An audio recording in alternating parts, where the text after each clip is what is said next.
We've been talking about, are you ready to be prosperous this month? Are you willing to be prosperous this month or any other month? And are you acting in a way that supports being prosperous?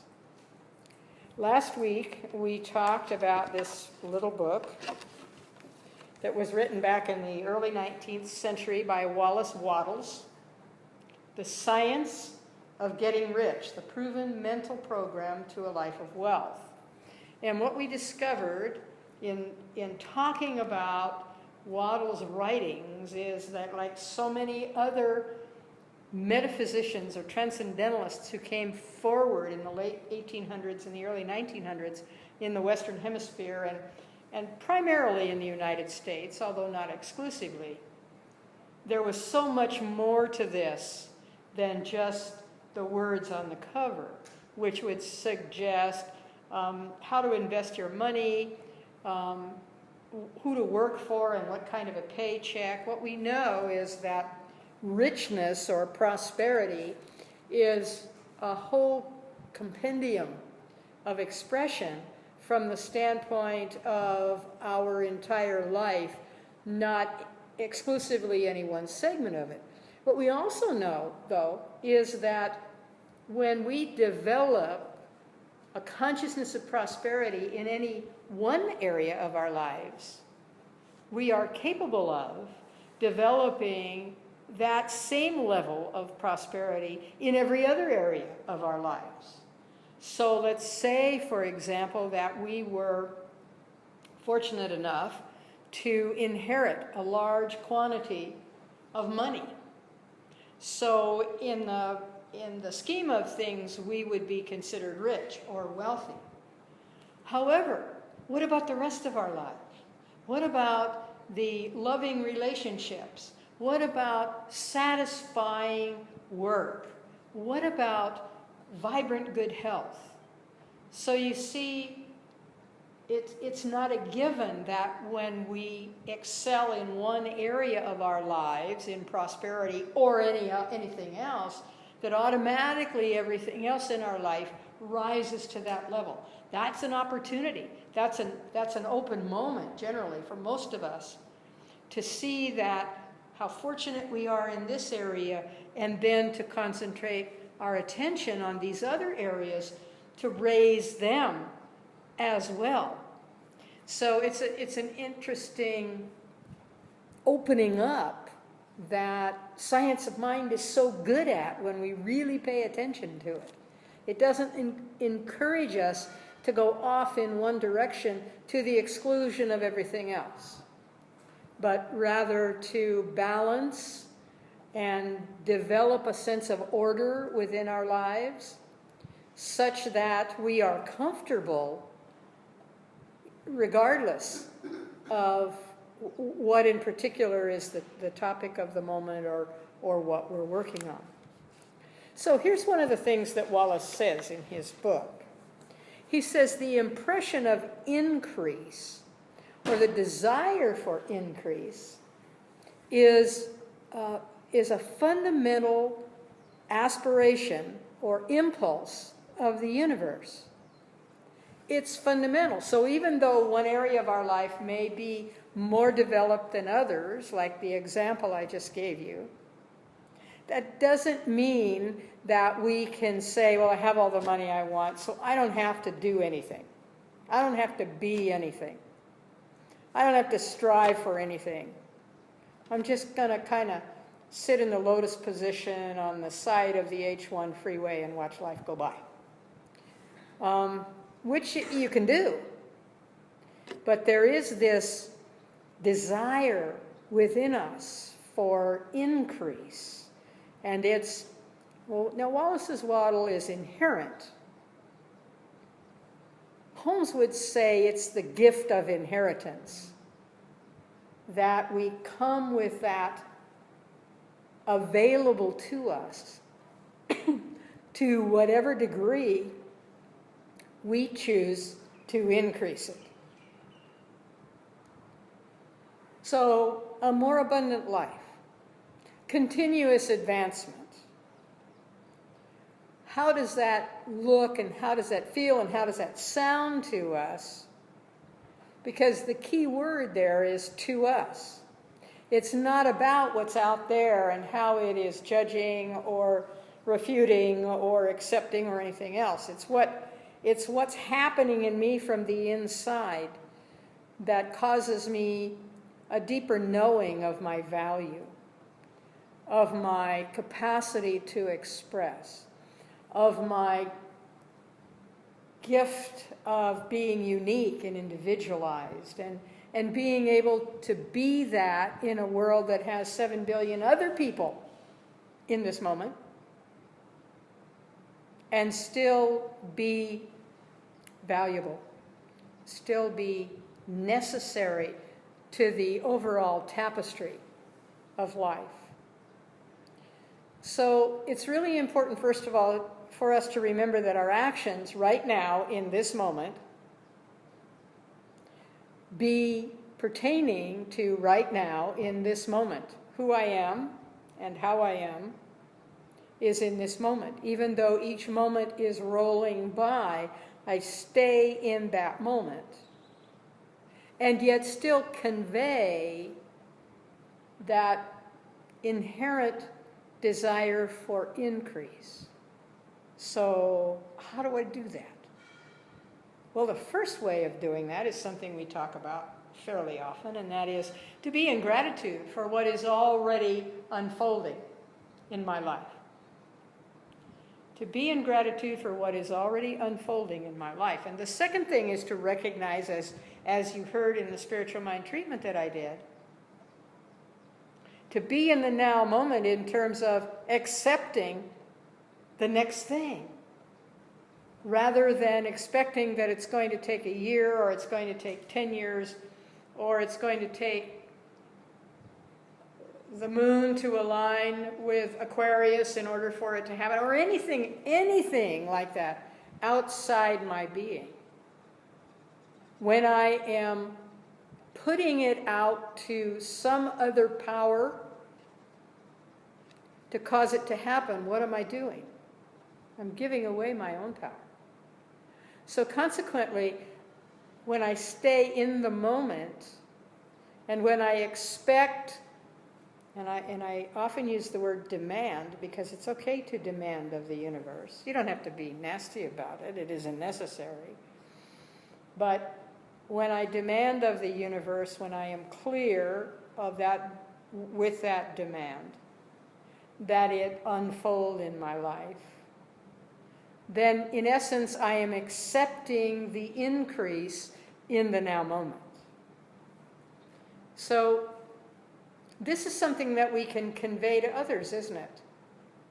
Not by lecturing, not by judging, not by exerting a sense of ego about what I have and what somebody else doesn't have, but rather by being that which I wish to see. I am grateful. I am active in my process of recognizing good health, good work, good relationships, prosperity in the form of the body of my financial affairs. I always refer to it as the body of my financial affairs. I do that for a reason. Someday I may slip and tell you why. Because you see, it is one of those parts of my life. It's not all of my life. And it is not just a number in a bank account or in a sock or in my wallet. It's much, much more than that. So I share with those around me my wealth in all of these areas by how I live my life. I may choose to hand out $50 bills, or I may choose to do volunteer work, or I may choose to write poems, or I may choose to make blankets. It really doesn't matter. Or I may choose to sit and talk with people and let them know how my life has unfolded. There are infinite ways in which I can share increase as a part of my own gratitude and my own acceptance of the value of my own life. So what Waddell says about this is that the normal desire for increased wealth is simply the desire for a more abundant life. It's just one in a whole compendium of things that contribute to richness. You know, like I talk about selfness a lot rather than selfish. Selfness. And this is richness and all the ways that it can and does show up in our lives. So we can do this socially, we can do this creatively, we can do this in our work if we are one of those people who has a job that goes from a certain hour of the day to a certain hour of the day, or in volunteer work, or whatever.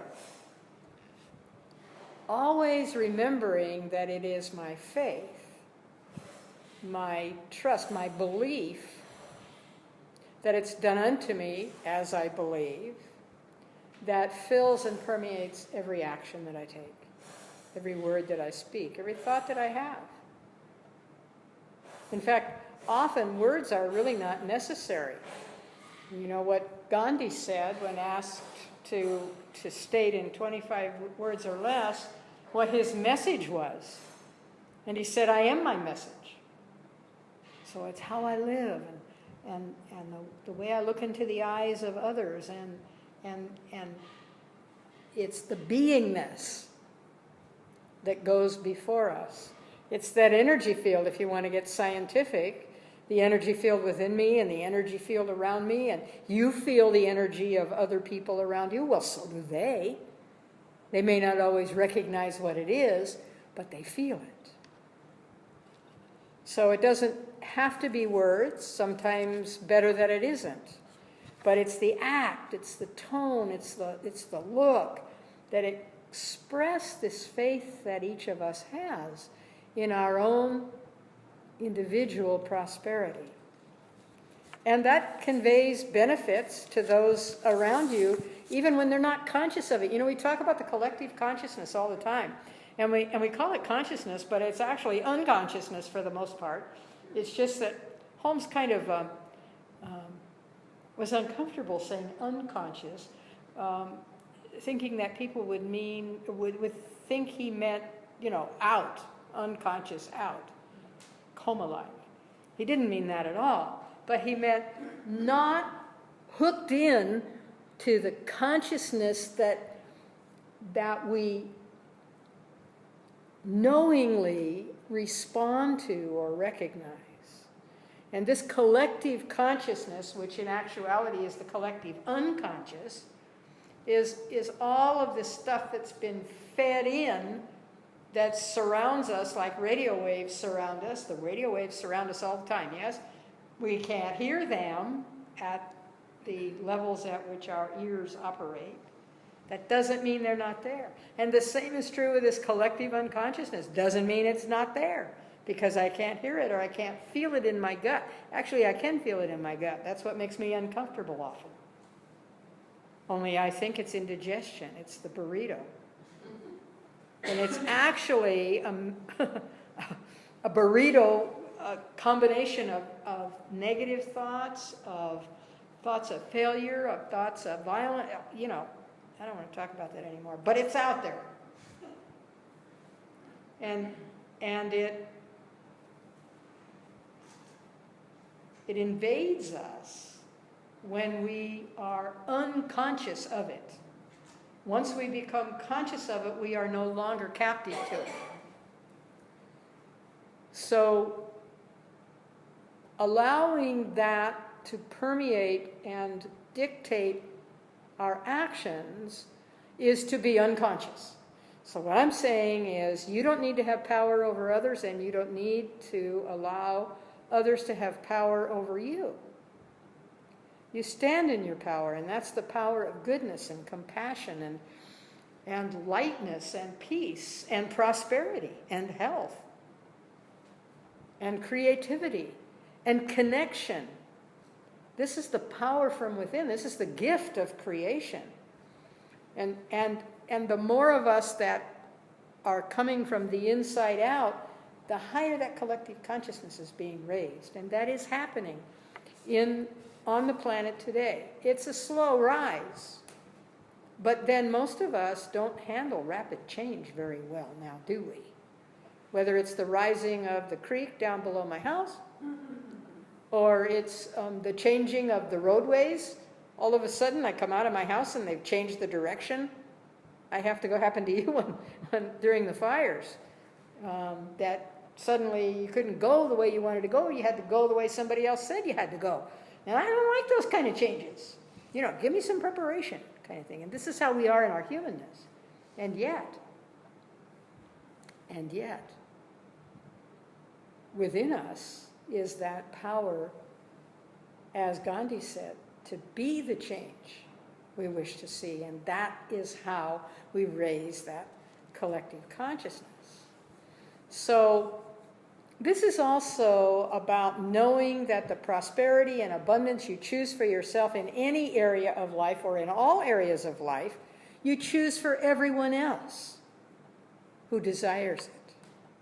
Not that we press it upon them, because that's not who and what we are. We understand that. Everybody is where they are in consciousness at any given moment, just like we are.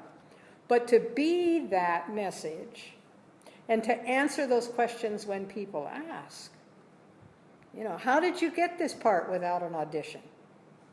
Well, I put it out there that I intended to be in a play, and this is what showed up. Does that mean that can happen to everybody? Probably not, because not everybody believes that can happen.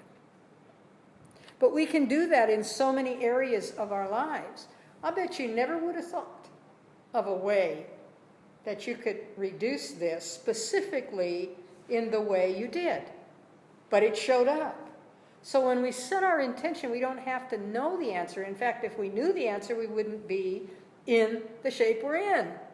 We've already tried the things we know. Now let's try putting it out to the universe, expecting a positive answer that serves us, and then let go of trying to orchestrate it from the standpoint of, by the time the sun goes down tonight, or it has to look like this. Because as soon as we start putting those limitations on it, what are we doing? We're doubting the power of the universe to serve us in our behalf. Even though it's been serving us in our behalf all of our lives. And when I say all of our lives, that's before this plane of existence and shall from this plane of existence on. So being that example of prosperity, and then when people ask, you can share with them your spiritual practices, your affirmations, what you read, what you listen to, what you watch, who you associate with, as much as they can stand before their eyes roll back in their heads. When they're ready, they'll ask. And when they have heard as much as they can absorb in any given moment, they'll turn off. And so do we. When we've heard as much as we can absorb in any given moment, we turn off. Doesn't mean we don't turn back on, ever. But the point is, we get what we came to get. And when others ask you the question, you can be explicit to the degree that you can see, pay attention to how people are responding when you begin to offer this. You'll be able to tell when they've reached saturation point. But they'll be back. They may come back to question you, to argue with you, or for more information. They'll be back. So recognize that the power we have within us, this gift of creation, is the ability to develop what we choose in as limitless an extent as we choose. And that's important to understand. There's not a cap on it, in other words. So allow yourself to be free thinking, what we call stream of consciousness. Free thinking. What's the best I can think of now? Which in 5 years won't be the same. But what would be the best outcome now? And to allow yourself then, using the faculties that you have in the openness of affirmative prayer and affirmations and meditation, to take you there. Waddell says, power consciousness is what you feel when you know you can do a thing and you know how to do it. And that is a comfort, isn't it? When you know you can do something and you know how to do it. And he says, when we are in full powerness consciousness, we approach any task in an absolutely successful frame of mind, which takes us a long way into a successful completion, doesn't it?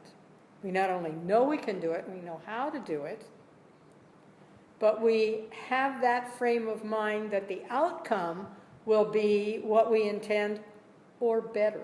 Remember the elastic clause, this or something better. So here's a practice that he used that he puts out there for anybody who's interested in it. He calls it a mental exercise. You might recognize it when you hear it. And he says he usually did it before he went to sleep. And that was to think quietly about the subconscious mentality that permeates my being. To think consciously and quietly about the subconscious mentality that permeates my being. And to become conscious of its existence. And then to speak into it. Now, what's he talking to? He's talking about the subconscious. It's got all that stuff in it that kept building up until I became aware that there was the negativity. That's what he's talking about. Speak into it the following words. I can succeed. All that is possible for anyone is possible for me. I am successful. I do succeed, for I am full of the power of success. So in essence, if this were Holmes saying this, what Holmes would say to us is, I am overlaying the negative with the positive. And in the process, taking my attention off the negative, putting it on the positive, so that the negative literally dissipates from lack of attention. Dissipates from lack of attention. Like if you don't water that orchid, what's going to happen? It's going to die. If you don't eat for 3 months, you are going to emaciate and eventually your body is going to stop functioning. This is the same thing, only not quite as drastic. But it is dissipating the negative by putting my attention on the positive, and in the process, I'm overlaying the negative. I don't have to get in there and scrape all that out and go through years of therapy to minimize or neutralize it. I can if I want to, but I don't have to. I can simply replace it with a positive approach. So now I want to take you to some of Holmes' words about success. And this was written in 1919, but it's been recently republished, so it's available. The book is Creative Mind and Success. And Holmes says, 1, think only strong, radiant thoughts of success. Well, we just heard that from Waddles too, didn't we? 2, speak activity into your work daily.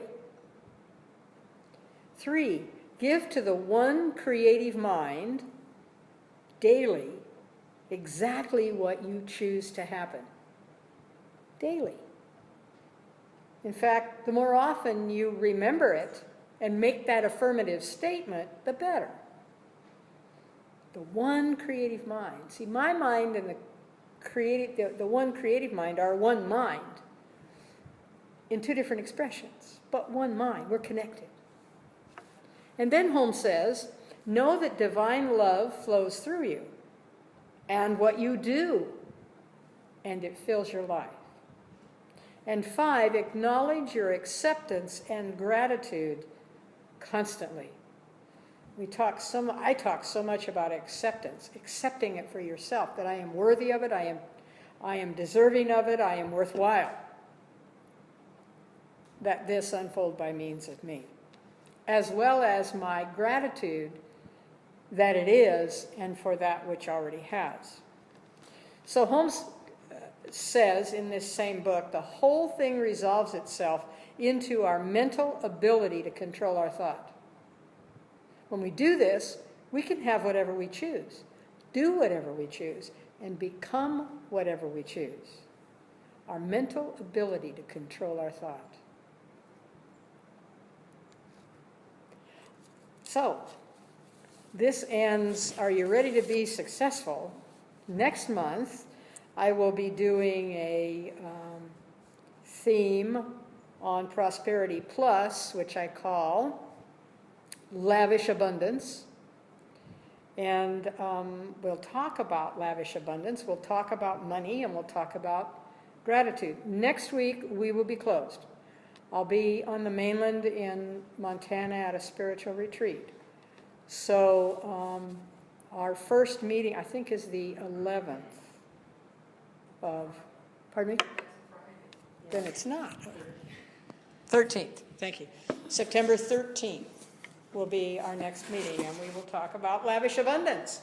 So if you already have more than you know what to do with, then it's really important for you to come as well so you can share with us how you got to that point and what you're doing with it. So here's the closing thought. I can succeed. All that is possible to anyone is possible to me. I am successful. I do succeed, for I am full of the power of success. And so it is.